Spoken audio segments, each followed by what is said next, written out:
This is Mr. Elmhorst with a middle school math lesson. We're going to look at the complete real number system. So far in middle school, we've been focusing on rational numbers, but rational numbers are part of the full real number system. And the real number system is going to identify all possible numbers. And when we identify them, we're going to classify them. That any number that could possibly be located on the number line. And it's going to include what we focused on, rational numbers, and then also the little less undefined rational numbers are the irrational numbers. So numbers like pi and the square root of 2. Essentially, any number that can be used to measure is considered a real number. So yesterday's lesson, we looked at irrational numbers, and those are a little more estimated numbers. We know they're on the number line. We know they're between the rational numbers, but because they're not clearly defined, they're going to be irrational. So if we identify them, we are going to put them into different categories within the Venn diagram below. So this is going to be our real number system. Okay, so we look at any possible number that we can think of.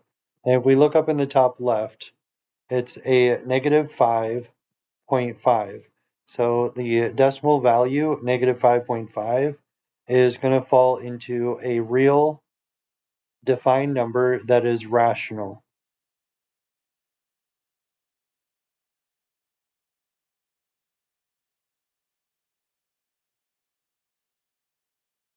Okay, so this is rational, and we can list it right down here. We know what it is. It's on the number line between negative 5 and negative 6. Okay, so we have 32 divided by 3. 32 divided by 3 is going to give us 10 and 2 thirds remainder, and that is going to be a rational number. So 10 and 2 thirds. We can define it even though it has a fractional value. So now we're going to look at the square root of 35.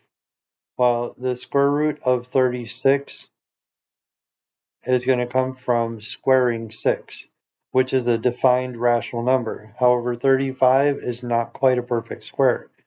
Now, that's going to go over here on the irrational number side. So these are going to be estimated numbers.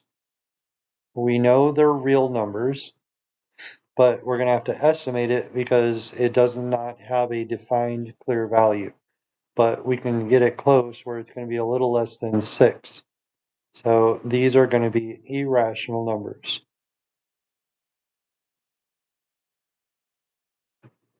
All the numbers that we end up needing to estimate where they are on the number line are going to be irrational. So we can just list this over here. The square root of 35 would be a real number, but it also gets the irrational number label.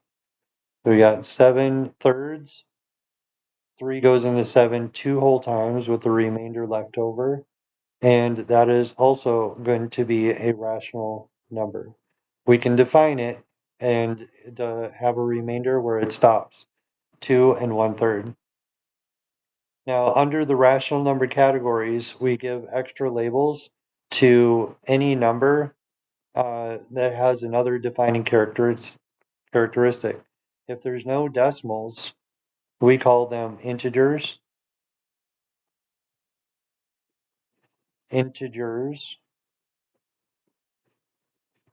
Okay, and so we can go down and look for any non-decimal numbers.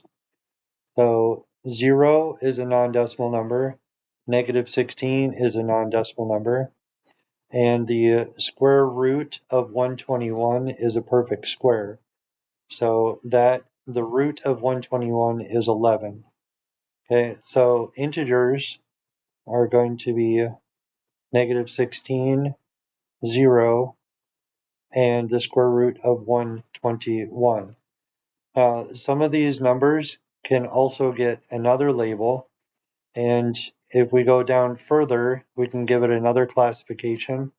Whole numbers, where there's no negatives, positives, whole numbers that are positive or zero will get the classification. So it looks like 0 is a whole number also, and then the square root of 121, which is 11, would be a whole number. And then the smallest classification under the rational number, the smallest group, is called natural numbers. And these would be positive numbers with no decimal value. And out of this list, only the square root of 121 would fall into the positive number without any remainder or decimal value. So that's going to take care of all of our rational numbers, integer, whole numbers. Let's look a little closer and see the square root of 52 is not a perfect square. So that would be an estimated irrational number. And then 2.7625 and decimal, decimal, decimal. That means the number just continues and we can only estimate it at around 2.76. So that would also be an irrational number. It's an estimated number.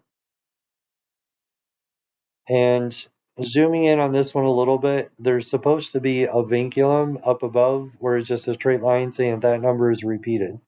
So writing it out, it would just look something like this, 7.777. Now, because it's a repeating number, it is defined. We always know what the remainder is. So that is actually going to go in our rational number category. And it looks like I ran out of room here a little bit.